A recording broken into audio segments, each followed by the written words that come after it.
Pourquoi avoir un lieu dédié à la pratique magique ou ésotérique? Et ça peut même être à la pratique spirituelle aussi.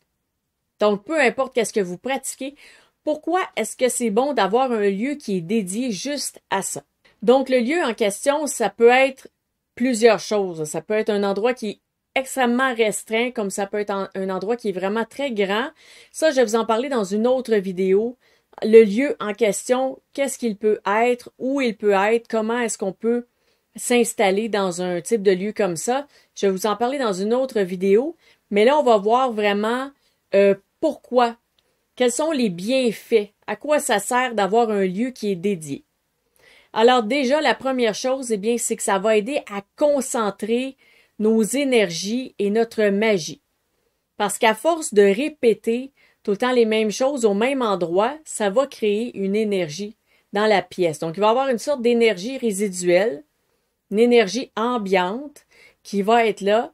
Et à force qu'on pratique et on pratique et on pratique toujours au même endroit, ça va créer une sorte d'égrégore passif. Alors, pas un égrégore qui est intelligent et qui se nourrit de lui-même, vraiment juste un amas d'énergie passif, mais qui a quand même une essence propre, qui est quand même codée d'une façon particulière. Par exemple, si j'ai toujours des intentions bienveillantes dans mon lieu et je pense beaucoup à la guérison énergétique et tout ça, eh bien, c'est ça qui va s'imprégner du lieu en question. Donc, ça va aider à concentrer notre magie. Alors, quand je vais arriver dans mon lieu, je vais dire, OK, moi, je veux faire un rituel pour attirer des bonnes personnes à moi dans un projet.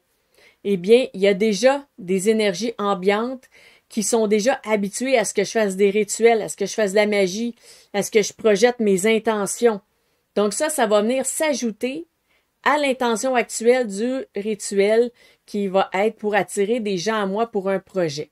Donc ça va augmenter, si on veut, la force de la magie.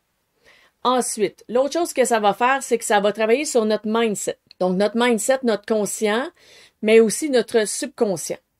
Et ce que ça va faire, c'est qu'à force de répéter toujours la même action, ça vient s'imprimer dans notre subconscient. Et notre subconscient, lui, c'est quoi? C'est notre petit magicien.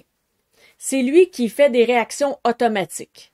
C'est lui qui va projeter des intentions parfois inconscientes et qui va peut-être aller créer des situations qu'on n'aurait peut-être pas demandé, mais que notre subconscient, lui, a décidé de créer, de projeter, parce qu'il est programmé ou il est imprégné de certaines intentions, de certaines pensées ou même de croyances.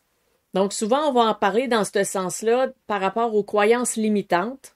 Et on va dire, OK, les croyances limitantes, ben ça crée des blocages dans l'énergie ou il y a des situations qui se produisent pas à cause de ça. Mais c'est ça. Ça, c'est notre subconscient qui va aller intervenir dans l'énergie par rapport à ça. Donc, qu'est-ce que ça fait quand on entre dans notre lieu de pratique? Ça met notre subconscient en mode magie. Donc là, il n'est pas en train d'avoir des doutes, de se questionner sur ci, ça, d'avoir des trucs qui se passent en arrière-plan de notre conscient.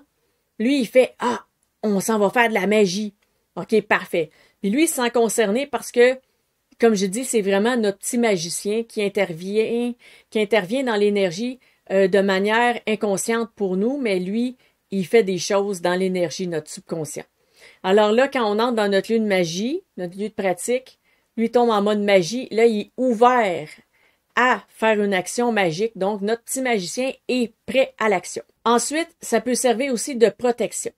Parce que souvent, quand on pratique, que ce soit du côté spirituel, la magie, l'ésotérisme en général, souvent, on va en venir à un certain point à ce qu'il y ait une protection dans l'énergie, que ce soit de manière spirituelle un peu par nos gardiens, ceux qui veillent sur nous, des êtres de lumière, des choses comme ça. Eux, ils peuvent décider d'être présents quand vous faites une action de ce type-là et ils vont pouvoir vous protéger. Donc, c'est pas comme si vous marchez sur la rue. Ça va pas nécessairement appeler des aides, des alliés, des gardiens à vous parce que vous marchez sur la rue, vous faites rien en particulier. Mais quand vous allez vous installer dans votre lieu de pratique, c'est comme si eux, ils vont dire, oh, là, elle est installée, elle se prépare, elle va faire une action dans l'énergie, il va y avoir quelque chose qui va se passer. On va aller la protéger, c'est le temps là de peut-être même de filtrer qu'est-ce que vous allez faire parce que vos protecteurs, si vous venez pour faire une petite erreur dans votre rituel ou votre intention est pas super bonne, ça se peut que déjà vos guides vous disent « Hey, attention, fais pas ça » ou fais attention à la manière que tu as formulé ça, peut-être ce mot-là, puis on va avoir une intuition, ce mot-là, peut-être je devrais pas le dire dans mon intention.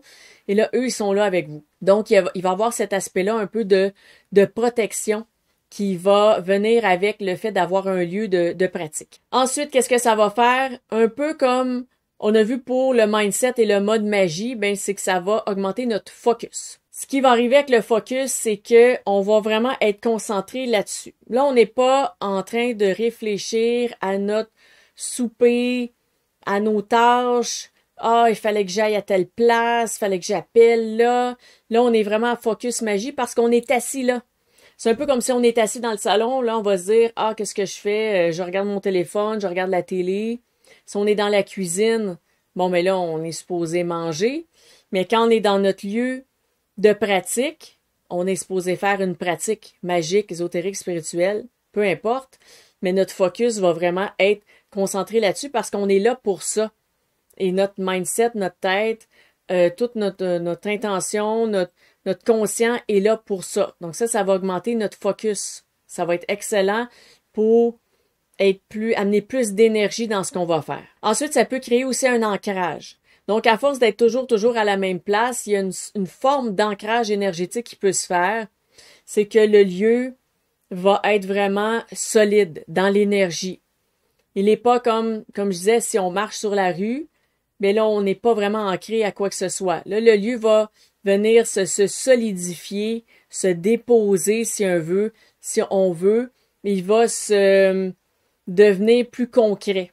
Ça va être ça la forme d'ancrage qui va se passer à force de toujours pratiquer à la même place. Comme je disais un peu avant, dans le fond, il va y avoir une meilleure connexion énergétique avec justement les guides, mais aussi les entités en général. Parce que si c'est un lieu où est-ce qu'on a l'habitude de parler avec nos guides, nos gardiens, nos alliés, tout ça, ben on va être habitué dans ce lieu-là d'ouvrir, par exemple, notre chakra coronal pour aller se connecter au divin, pour recevoir des messages et tout ça. Donc, on est habitué à ça.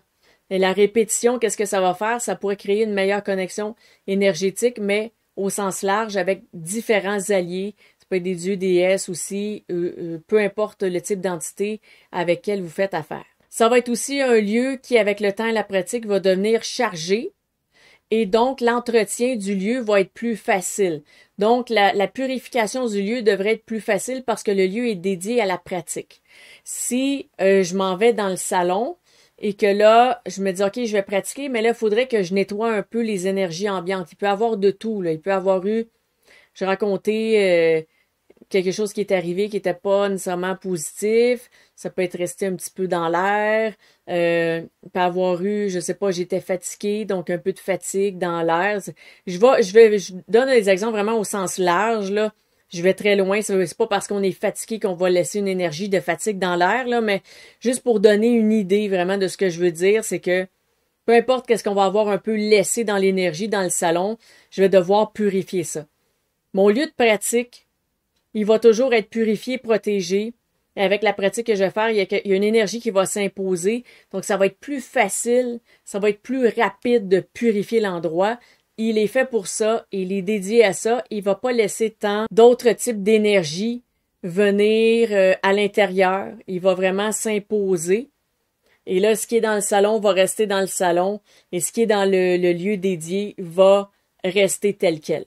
Donc, le plus possible. Bien sûr, c'est pas optimal, là, mais c'est de la théorie, là, bien sûr. En pratique, après, on voit ce que ça donne. On peut faire un cercle permanent ou non. Donc, certains vont tresser un cercle sur le sol. On peut le faire aussi dans l'énergie. On peut faire un cercle dans l'énergie et le laisser là. Donc, on peut faire un cercle permanent ou non. Mais de toute façon, quand on va pratiquer, si on a l'habitude de faire un cercle, c'est toujours bien de le refaire à chaque fois. Donc, on va faire notre cercle, puis après, on va le défaire pour dissiper les énergies. Mais si on veut laisser quelque chose de concret en tout temps, c'est possible aussi. Là, après, c'est vraiment d'autres notions qu'on pourrait développer ensemble, donc ça pourrait être dans une autre vidéo. Mais c'est ça, donc, mais dans l'énergie, on va toujours vouloir quand même refaire notre cercle de protection, notre purification et tout ça à chaque fois quand même. Et ça va venir justement amplifier l'effet purification-protection de cette zone-là. Ça va devenir excellent aussi pour méditer parce que on va être habitué quand on est à cet endroit-là d'être isolé du reste. On est dans cet endroit-là, le reste n'existe plus. Ça va être bon justement aussi pour des introspections.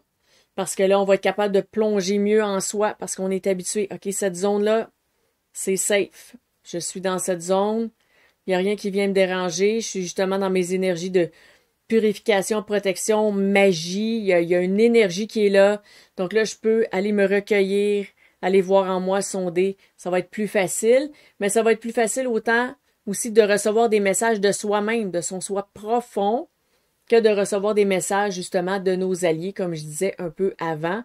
Donc, ça va être un peu une zone qui va nous isoler du reste et qui va nous permettre d'être plus performants dans ce qu'on pratique, peu importe qu'est-ce qu'on va décider de pratiquer. Et bien sûr, ben c'est ça, dans le même ordre d'idée, là, c'est ça, c'est que ça va nous permettre de décrocher, de déconnecter de la vie normale, de la routine, des bruits ambiants aussi, du dérangement autour, du mouvement qu'il peut y avoir autour. Parce qu'au début, ça peut être dérangeant, mais comme je dis, plus on va pratiquer au même endroit, plus l'énergie va être en place, plus elle va s'imposer, plus oui, on va entendre, mais on l'écoutera plus. Un peu comme on dit, je reçois les sons, mais je suis pas à l'écoute des sons. Donc, ça peut aider aussi par rapport à ça. Alors, c'est pas mal ce qui fait le tour du pourquoi avoir un lieu dédié à la pratique. Il y a probablement d'autres raisons là, qui ne me sont pas venues en tête, que je vais pas nécessairement noter pour vous les présenter, mais je pense que ça donne quand même une bonne idée de pourquoi c'est une bonne chose. Maintenant, si vous questionnez, oui, mais où est-ce que je fais mon lieu de pratique? Si j'ai de la place, je le fais où? Si j'ai pas de place, je le fais où? Si j'ai vraiment aucune place chez moi, je fais ça où? Est-ce que c'est mieux à l'intérieur? Est-ce que c'est mieux en nature?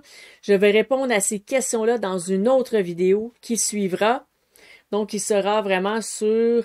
j'ai pas le titre présentement, mais vous allez reconnaître le titre, là, c'est vraiment pour savoir comment, dans le fond, créer ou dédier son espace, son espace de pratique. Alors, ça répondra à vos questions dans la vidéo si c'est ce que vous vous demandez, mais pour ce qui est d'en créer un, je trouve que ça a beaucoup, beaucoup d'avantages. Ça vaut la peine de le faire si vous le pouvez. Si vous le pouvez pas, vous avez de la difficulté, l'autre vidéo va vous aider à mettre en place ce type de lieu. Alors, si vous avez des questions, des commentaires, je vous invite à les laisser au bas de la vidéo. Ça m'indique quel type de sujet vous appréciez le plus. Si vous pensez que ça peut aider quelqu'un que vous connaissez à savoir pourquoi est-ce que c'est bien de se réserver un lieu de pratique. Par exemple, si vous en avez un et que l'autre dit « Ah ben non, j'ai pas besoin de ça », ben peut-être que ça pourrait lui donner certaines idées du pourquoi et du comment, que ça pourrait être une bonne chose qu'elle le fasse. Si ça ne l'inspire pas, qu'elle en fasse pas. Hein, il faut toujours suivre qu'est-ce qui nous appelle, qu'est-ce qui nous parle, suivre nos intuitions. C'est super important. Mais si elle a un doute parce qu'elle comprend pas pourquoi ou elle connaît pas les bienfaits de ça, eh bien, vous pourrez lui partager la vidéo. Si vous n'êtes pas déjà abonné, eh bien, je vous informe qu'il y aura d'autres vidéos sur le sujet de la magie au sens large et de toute façon, je traite de plein de sujets ésotériques sur ma chaîne. Donc, si ça vous intéresse, je vous invite à vous abonner parce que lorsque les nouvelles vidéos sortiront, vous serez avisés. Et d'ici à ces prochaines vidéos, je vous dis à bientôt.